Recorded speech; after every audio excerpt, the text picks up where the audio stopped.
নিশ্চয়ই তোমাদের বাড়িতে পিঠে হচ্ছে। সবাইদের বাড়িতেই আজ কিন্তু পিঠে হবে, কি বলো? তাই আমিও বসে পড়েছি যথারীতি স্নান ধান করে। আজ কিন্তু দুপুরে আর আমি কিছু খাওয়া দাওয়া করিনি। নিয়ম নাকি উপোস করে করার নিয়ম, এটা আগে আমি শুনে এসেছি আমার দিদা ঠাকুমার কাছে, কিন্তু এখন আর সেটা যথারীতি করা সম্ভব নয়। কিন্তু সকালে খেয়েছি, দুপুরবেলা এমনিতেও আমার আর খেতে ইচ্ছা করছিল না, তাই জন্যই খেলাম না। আর আজকে নিরামিষও যেহেতু, নিরামিষ বলতে আজকে খিচুড়ি হয়েছিল আমাদের, তোমাদের তো আগের ব্লগে শেয়ার করেইছি। আর এই দেখো আমি এবার বসে পড়েছি, মাও স্নান দান করে চলে এসছে। একদম পরিষ্কার কাপড়ে পিঠে পায়েস করতে হয়, এটাই নিয়ম।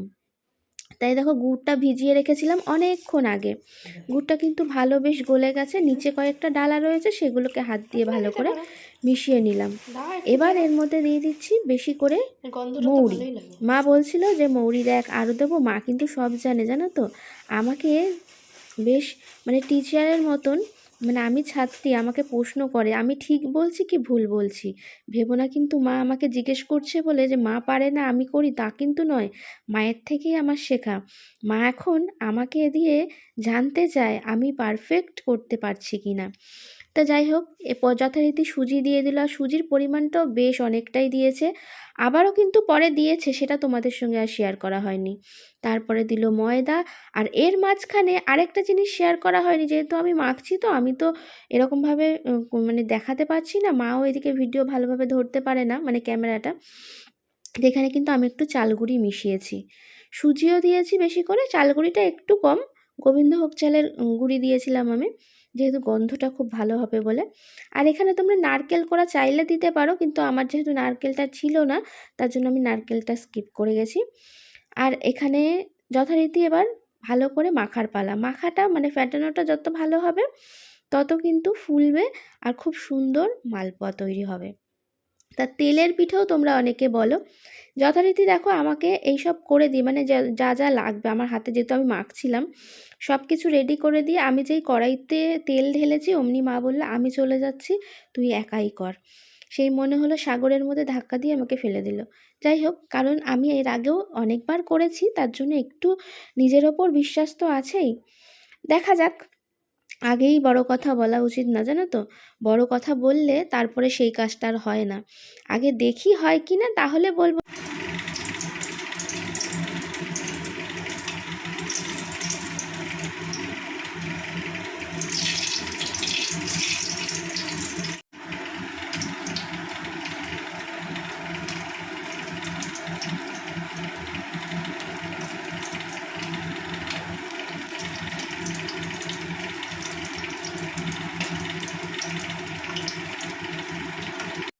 প্রথমে তেলের মধ্যে একটা দিয়ে দেখলাম হয় মানে কেমন কি হলো না হলো, তারপরে যখন দেখলাম ঠিক আছে, তখন দেখো তেল যেহেতু অনেকটাই বেশি ঢেলেছি, তার জন্য কিন্তু আমি এবারে 3টে করে দিতে আরম্ভ করেছি, কারণ বুঝতেই পারছো এতগুলো হবে, অনেকটা সময় লেগে যাবে না হলে। 3টে করেও ভাজতে কিন্তু কম সময় লাগবে না। মা তো আরও বলছিল গামলি করে আরেকটু মেখে নিবি, তাহলে আরেকটু বেশি হবে। আমি বললাম বেশি করা ভালো নয় মা, অল্প করেই করি, তাহলে ভালো লাগবে খেতে।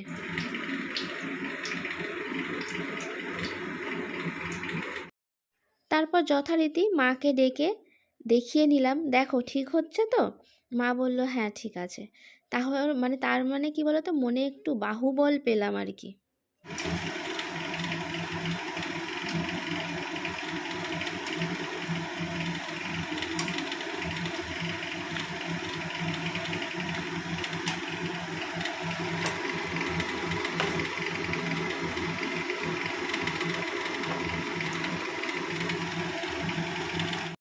তোমাদের কার কার বাড়িতে নিয়ম আছে, মানে তোমরা এটা করো, নিয়ম কিনা জানি না, কিন্তু এটা মাকে আমি সবসময় ছোটোবেলা থেকে দেখে আসি, আগে একটা প্রথম আঁকটা করে তারপরে এরকম আগুনে মানে অগ্নি দেবতাকে দিয়ে, তারপরে আমাদের চারিপাশে চারিদিকে আর কি এরকম দিয়ে দেয়। মা বলে সবাই আজকের দিনে সংক্রান্তির দিনে আমাদের 14 পুরুষেরা সবাই অপেক্ষা করে বসে থাকে যে বাড়িতে একটা পিঠে পায়েস হবে, সবাই একটু মানে খাওয়া দাওয়া করবে আর কি। এটার কতটা সত্যতা আমি জানি না, কিন্তু এরকম নাকি দিতে হয়।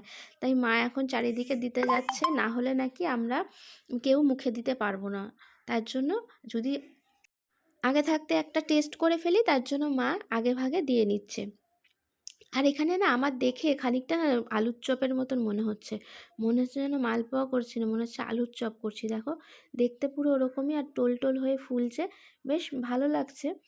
নিজের হাতে কোনো কিছু করার পর যদি দেখি যে সেটা ঠিকঠাক হচ্ছে, মানে সেগুলো কোনো কিছু নষ্ট হয়ে যাচ্ছে না, খাবার জিনিস দেখো সুন্দরভাবে হলে সবাই আনন্দও পায়, আর যে করে তার মনটাও বেশ মানে আনন্দ হয় যে না, সবাই খেয়ে যদি ওটাকে ভালো বলে। এটাই তো নিয়ম আমাদের। আমরা মানে বাড়ির লোকের জন্যই তো সব কিছু। তা জানলাটা দিয়ে প্রচণ্ড হাওয়া আসছে, এমনি এখন জানলা খোলা যায় না, তাই জানলাটা বন্ধ করে নিলাম। এবার মাকে বললাম, মা একটা টেস্ট করে দেখো। মা তো কিছুতেই করবে না, তো জোর করে মায়ের হাতে গুঁজে দিয়েছি। মা বলছে মেয়ের খারাপ কি বলতে পারে, বলছে হেব্বি হয়েছে নাকি। এরপরে বাবাকে দিয়ে দেখব বাবা কি বলে। যদিও বাবা জানো তো আগে যে কোনো জিনিস আগেই প্রশংসা করতো, মায়ের যে কি প্রশংসা করতো, কি ভালো রান্না করে তোর মা, তোর মায়ের হাতের মতন আমি কোথাও রান্না খেয়ে পায়, মানে অন্য কোথাও খেলে নাকি বাবার খেয়ে শান্তি হয় না। কিন্তু এখন জানো তো সেই মানুষটা প্রশংসা কোথায় করতেই ভুলে গেছে। এখন যাই কিছু দিই, কোনো না কোনো খুঁত অবশ্যই বার করবে। যাই হোক, হয়তো বা মানুষটা এখন এরকম হয়ে গেছে বলে, কিন্তু আমার বাবা কিন্তু এরকম ছিল না জানো তো। আমার বাবা মানুষটা খুব ভালো ছিল, আর পরিবারকে সে মানে কি বলবো অন্ধের মতন ভালোবাসতো। হ্যাঁ বাবা, ভালো হয়েছে।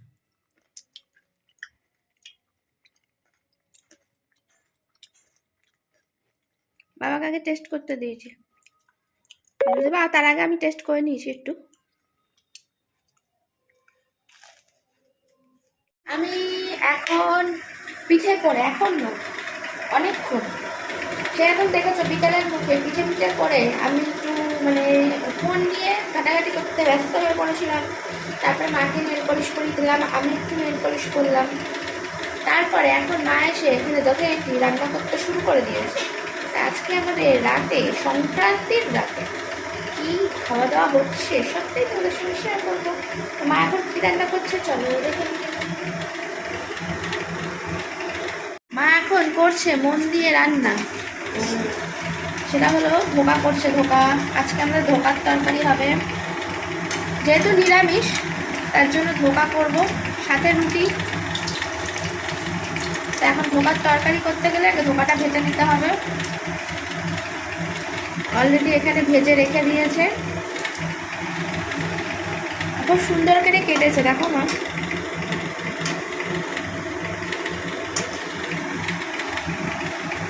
যেহেতু আমি বিকেলবেলা এত খাটাখাটনি করেছি, মানে ওগুলো করতেও একটু খাটাখাটনি ফিল করলাম আর কি, তাই জন্য মা এখন নিজেই রাত্রিরে রান্না মানে।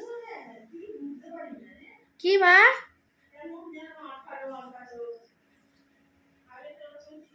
যাচ্ছি। তা মা একাই রান্না করে, রাতের রান্না মা একাই করে।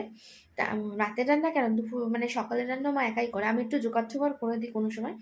আজকে আর জোগাড়টাও করতে হয়নি, মানে এমনি দিনে অন্য দিনও জোগাড় করি না, কিন্তু মানে যখন মা দায়িত্ব নিয়ে করে রোজ দিন মাই করে, আমি একটু শখে পড়ে পড়ি আর কি, ঠিক আছে। তা এখন মা নিজেই রান্না করে নিচ্ছে, আমাকে আর ডাকে ঠাকে নিয়ে, এদিকে দেখছিলাম ফোন নিয়ে ব্যস্ত ছিলাম, কাজ করছিলাম একটুখানি, তার জন্য ওইদিকে মা করতে চলে গেছে ধোকার তরকারি আর রুটি। এই হবে আজকে আমাদের রাতের মেনু।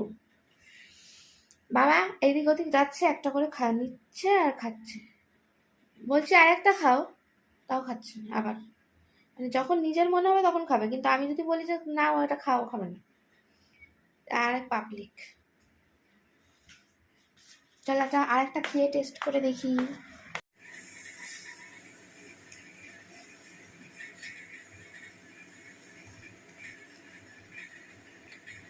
দারুণ টেস্ট। বাবা লজ্জা দিচ্ছিল না, আমি যেতাম তো পারছিল।